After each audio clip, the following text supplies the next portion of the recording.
Hi, I'm William Spaniel. This video is a presentation that I will be giving in a couple of weeks at the Society for American Baseball Research's 42nd annual meeting in Minneapolis, Minnesota. I will be presenting this paper called The Fear of Injury, Explaining Delay in Contract Extensions. And really what I'll be doing here for the next 20 minutes is explaining my findings as quickly and as intuitively as possible, not going into too much depth. If you're interested in that sort of depth, though, you can look at the video description if you're on YouTube, and there will be a link that will take you directly to the paper, and you can download it and you can read it to your heart's content. My contact information is right there. I myself am a graduate student at the University of Rochester's Department of Political Science, and you can contact me via email or by Twitter right there. So what am I actually researching? What is this paper, what does the title of the paper mean? And I think the best way of talking about what a fear of injury is and what contract extension delay is to look at an actual example. What inspired me to write this paper? And it was actually Jered Weaver who inspired me to write this paper. Last year, toward the end of the 2011 season, Jered Weaver signed a 5-year, $85 million contract extension. And that's a heck of a lot of money, right? I mean, who wouldn't want $85 million? But think about what would have happened with Jered Weaver had he gone on to the free agent market. He would have made a lot more there, and there's pretty much no doubt about it. Jered Weaver is arguably the best pitcher in baseball, depending upon your religious beliefs. I myself am an Angel fan, so I think he is the best pitcher in baseball. And if you look at other people who have a claim to that title, Johan Santana, CC Sabathia, Cliff Lee, in the past few years, you can see that they've signed contracts for considerably more money than what Jered Weaver signed. And so there's a puzzle here. First of all, why didn't Weaver pursue free agency?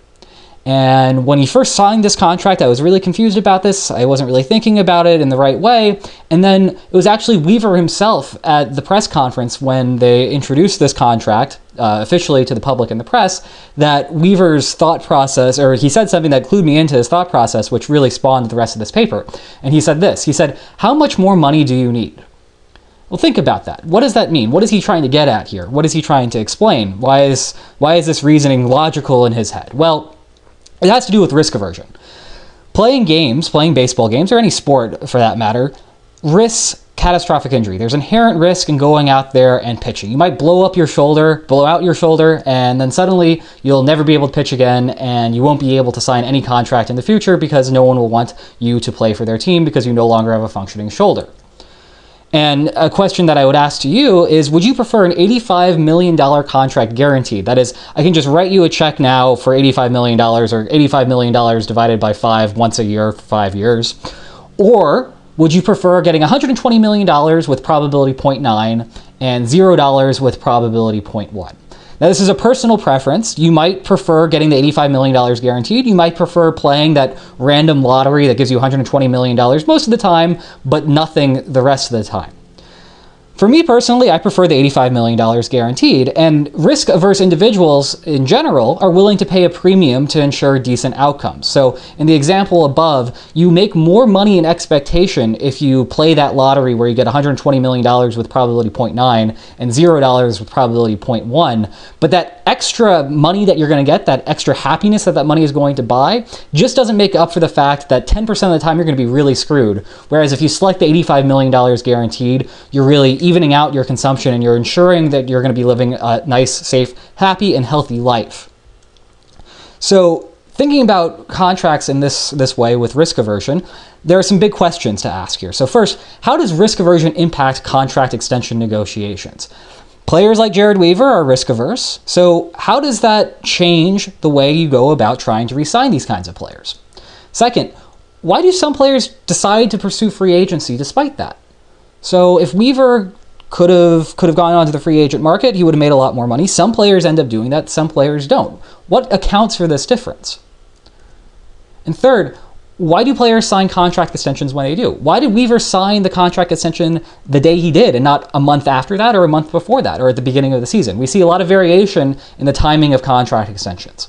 And so I'm also curious, why now? Why now? Why not a week before? Why not a month before? Why are players signing contracts exactly when they are?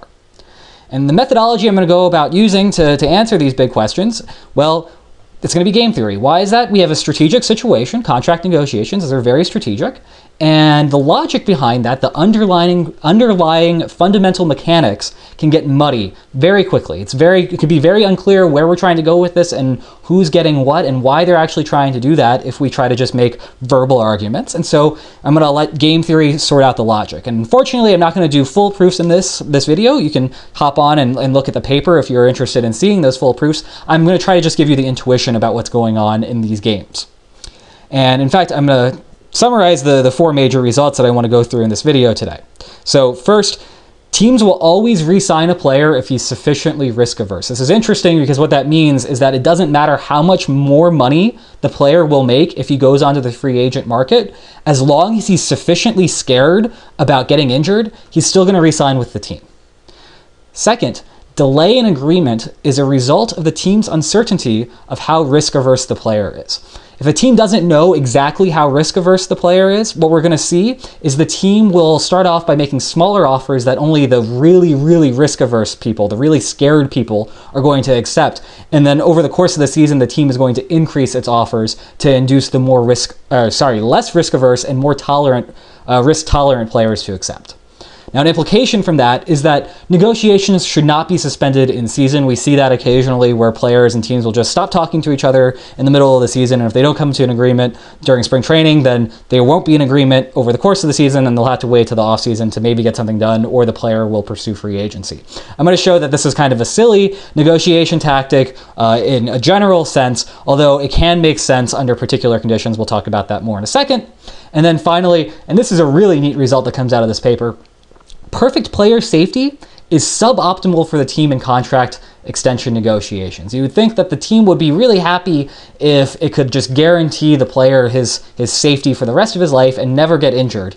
But in fact, it actually helps out the team, the fact that the player can still get injured, and that there's really nothing that a team can do or a sports organization can do to completely ensure that a player will never get injured. All right, so let's go through these results one at a time and try to demonstrate what's going on here. So first, I'm going to talk about why a team will always re-sign a player if the player is sufficiently risk averse. I'm going to really go through this version of the game so you can get the underlying logic about what's going on here, and then you can kind of see where it's going to go with the rest of this stuff. I'll be less in-depth about that just because I think if you get this first part, then understanding intuitively what's going on with the rest of it becomes a heck of a lot easier. So why is this number one result true? So we need to construct a game here. So here's the model. We have 3 periods. We have a preseason, a midseason, and a postseason, or an off-season. Each period, the team will make a contract offer to the player. The player is going to see that contract offer, and he's going to accept or reject it. Accepting ends the game. The player receives that contract offer. The team pays that contract offer. And rejecting, on the other hand, will end the period.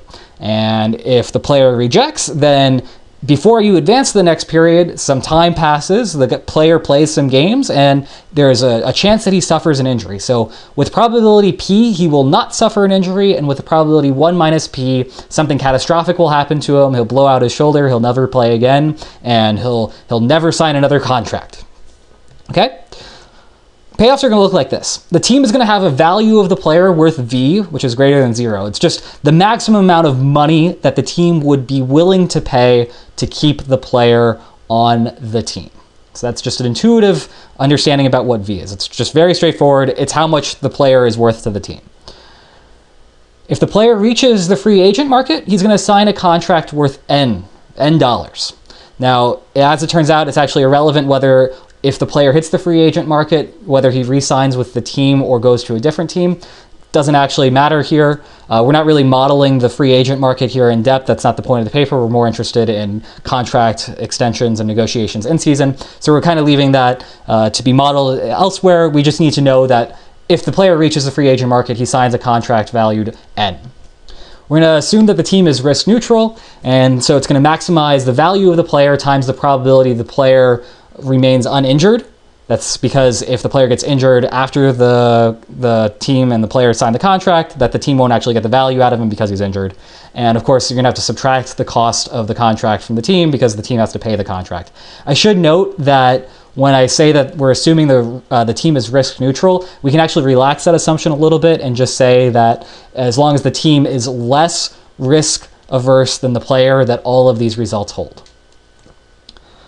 So in contrast, the player is going to be risk averse or more risk averse than the team is. He's going to have an expected utility function that looks like this: x to the 1 divided by alpha, where x is the amount of money that the player is receiving, and 1 divided by alpha is a measurement of the player's risk aversion. So the parameter alpha is actually that, and greater values of alpha represent greater levels of risk aversion. So an alpha of 10 means that the player is more risk averse than a player with an alpha of 5.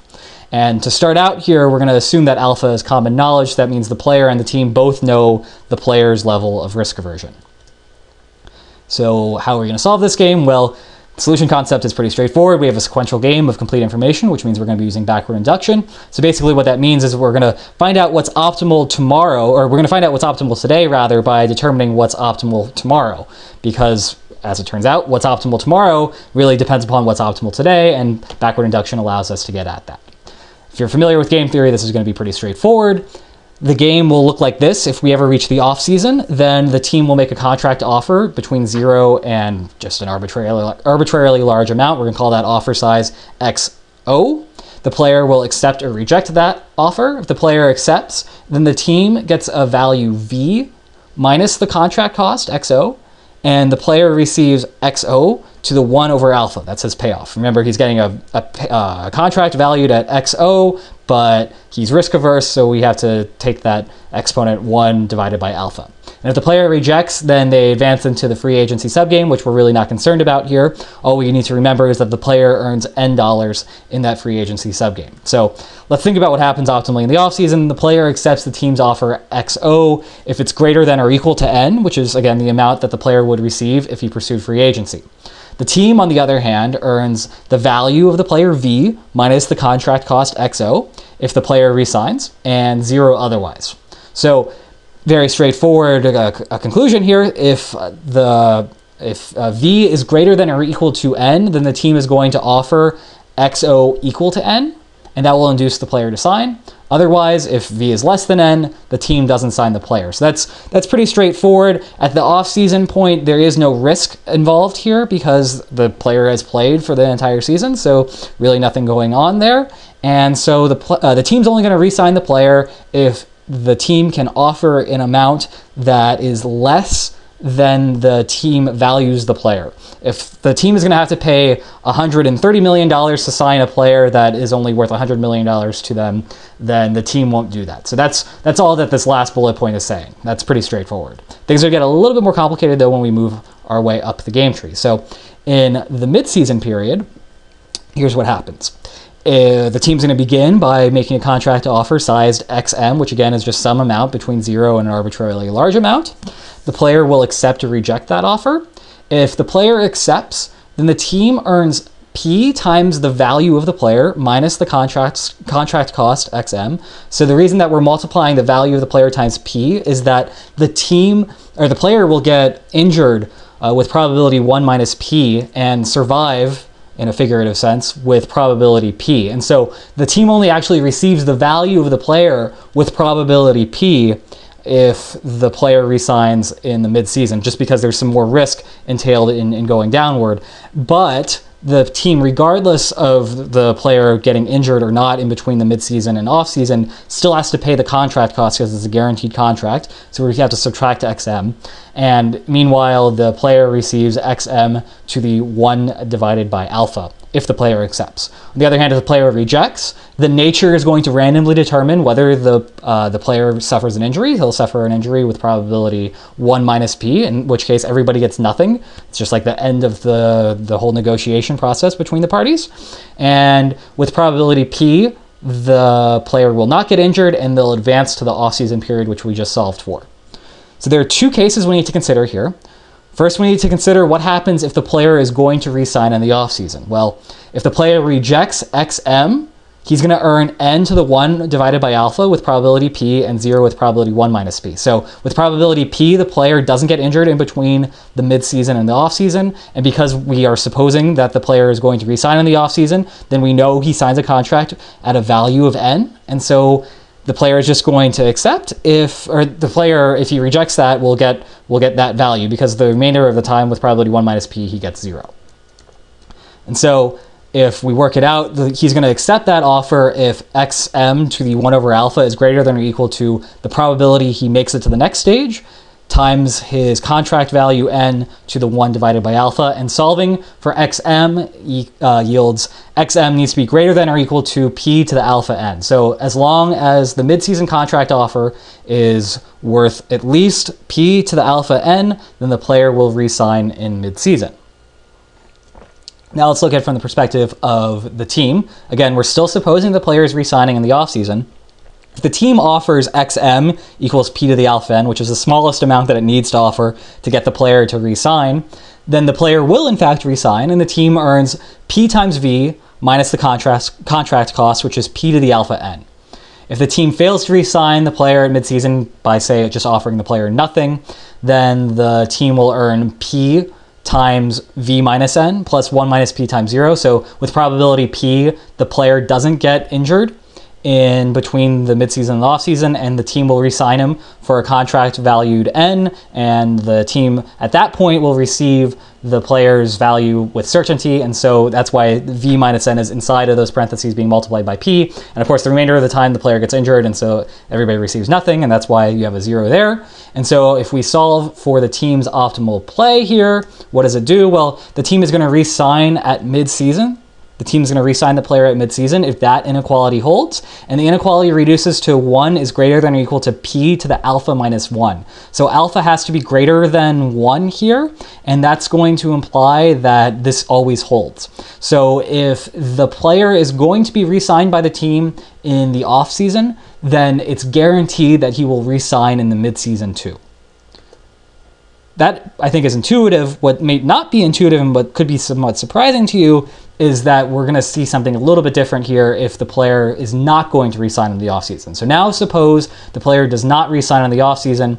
If the player rejects xm, that mid-season contract offer, he still earns n to the 1 over alpha with probability p and 0 with probability 1 minus p, because that's the amount he's going to receive when he becomes a free agent. And so he's still going to accept if xm is greater than or equal to p to the alpha n. Again, still supposing that the player does not re-sign in the offseason. Think about this from the team's perspective. The team offers xm equals p to the alpha n. If the team does that, that's the optimal contract size, the smallest amount that it has to give to get the player to sign.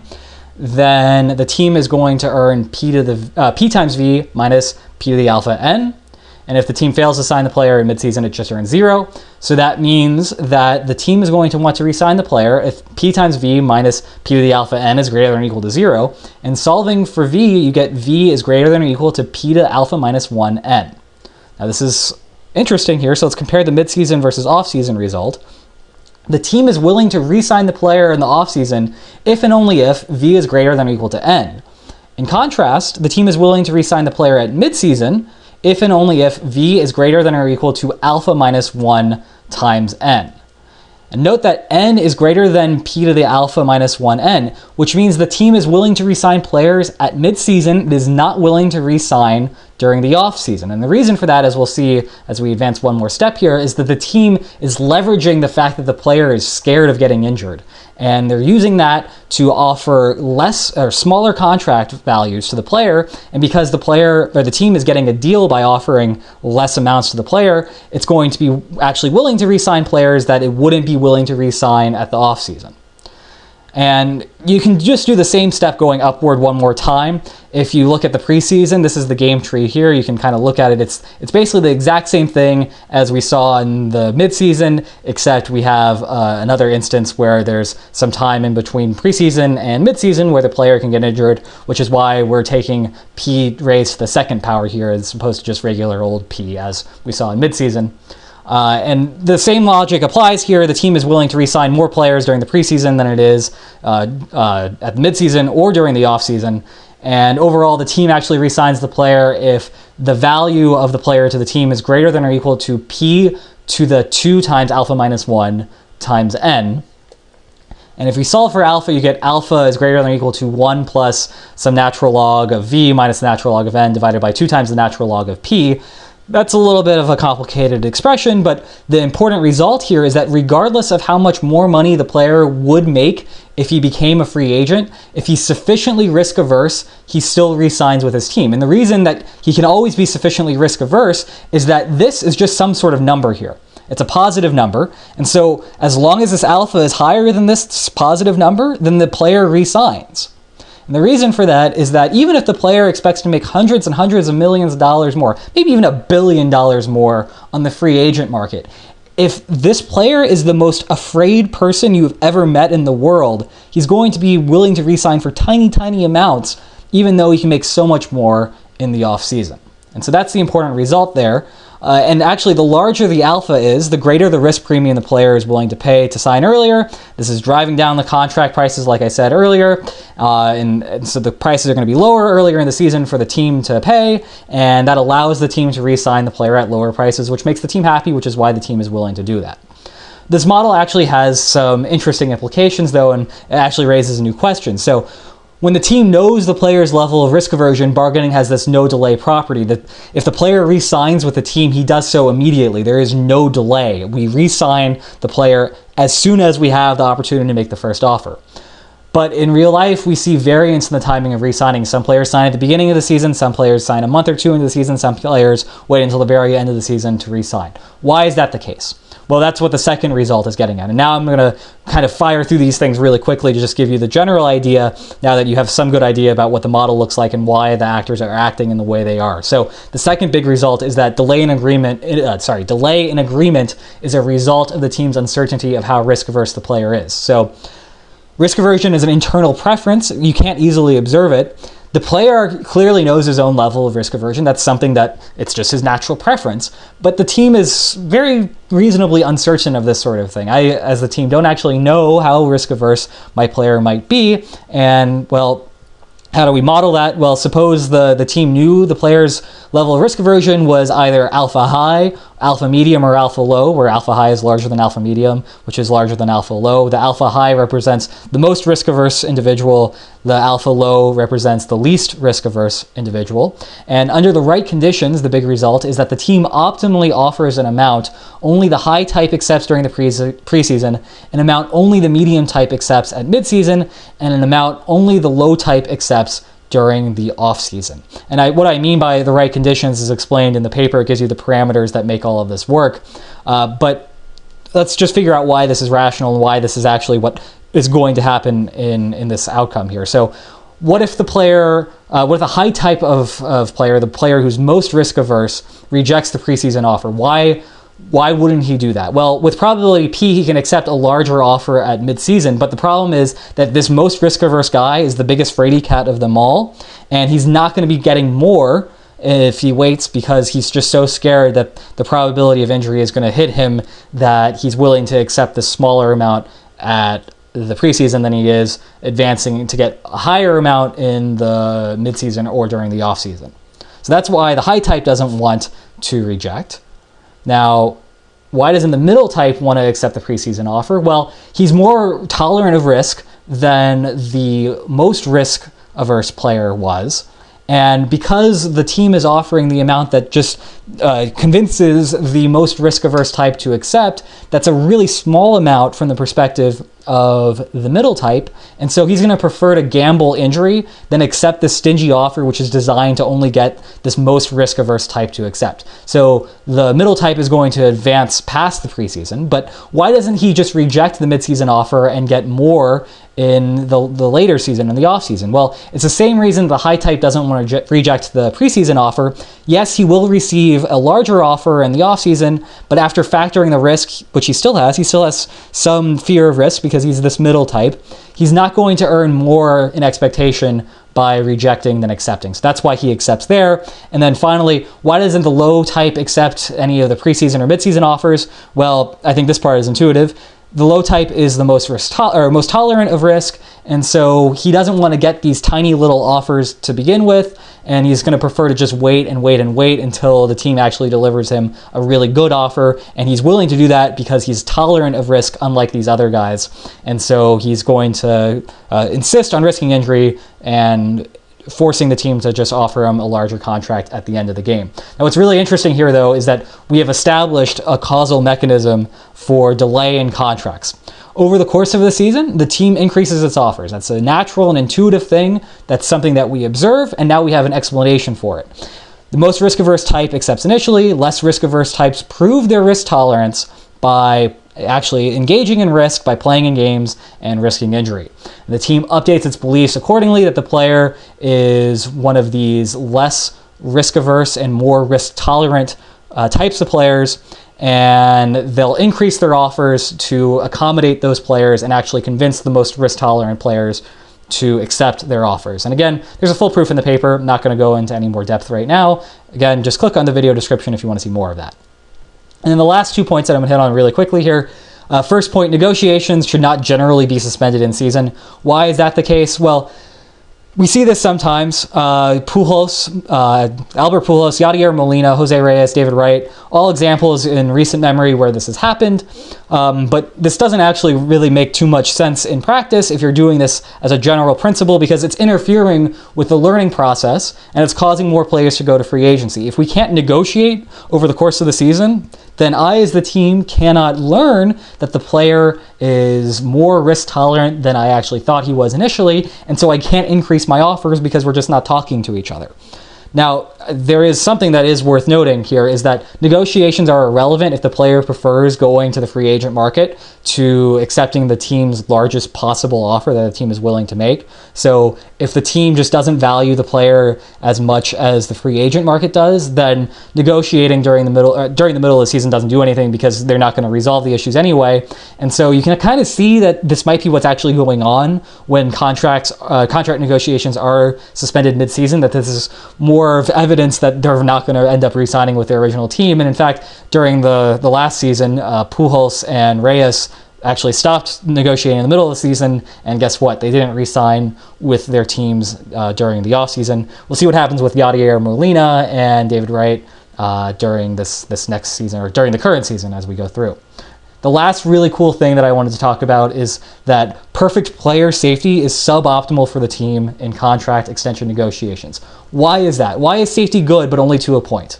Well, think about this from the team's perspective. If the risk of injury is nearly certain, then the team never gets use out of the player, because the player is just always getting injured before he actually makes any value for the team, because he just goes onto the field and he slips and falls and dies, and there goes the player, and there goes any value that he would have given to the team. And so if that's the case, the team earns a very small amount. But on the other end of the spectrum, if the risk of injury is non-existent, if you have perfect player safety, then the team can't exploit this player's risk aversion that we've been talking about and actually get the player to accept these smaller contracts, which is good for the team.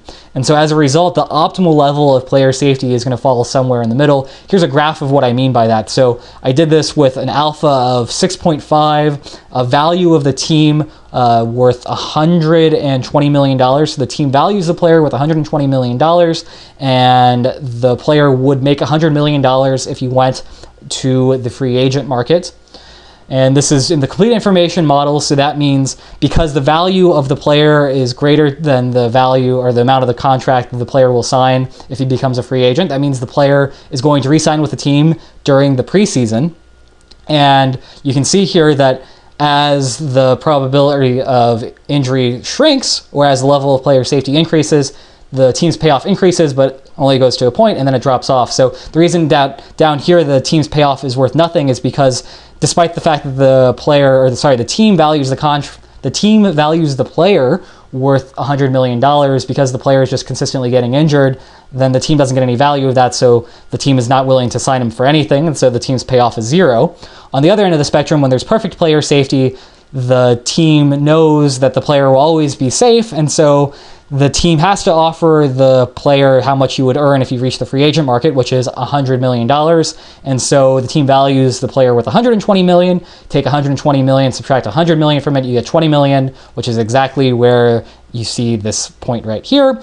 But if you scale back the level of player safety, increase the risk of injury, at around 0.85, you actually maximize the team's payoff, and the team actually really makes out like a bandit. Its expected payoff here is almost $80 million in contrast to when there's perfect player safety and the team's only getting $20 million in expectation. So that's really neat. Just a quick little note about this, though, on a moral standpoint, or from a moral standpoint, just note that this is a model simply of contract extensions. If the team actually had a conscience and didn't want to get their players injured, then the team actually doesn't benefit by decreasing player safety, as you see in that graph. But the fact of the matter is that sports carry some inherent risk, and the teams benefit from it here. And you also have to note that the one thing that we're doing in this model, we're only talking about contract extensions, and we've ignored the fact that teams actually have incentive to keep games safe to protect their previous investments, and that's not accounted for here. But as long as player safety is not perfect, and it can't be perfect because there's inherent risk to any sport, the team actually benefits from it to an extent in contract extension negotiations. All right, that is all for this paper. I thank you for listening. You can see my contact information there, and you have a QR code to take you to the paper. And again, you can just go to the YouTube description and you will see a link there. Again, thank you for your time, and I look forward to hearing your feedback. Take care, guys.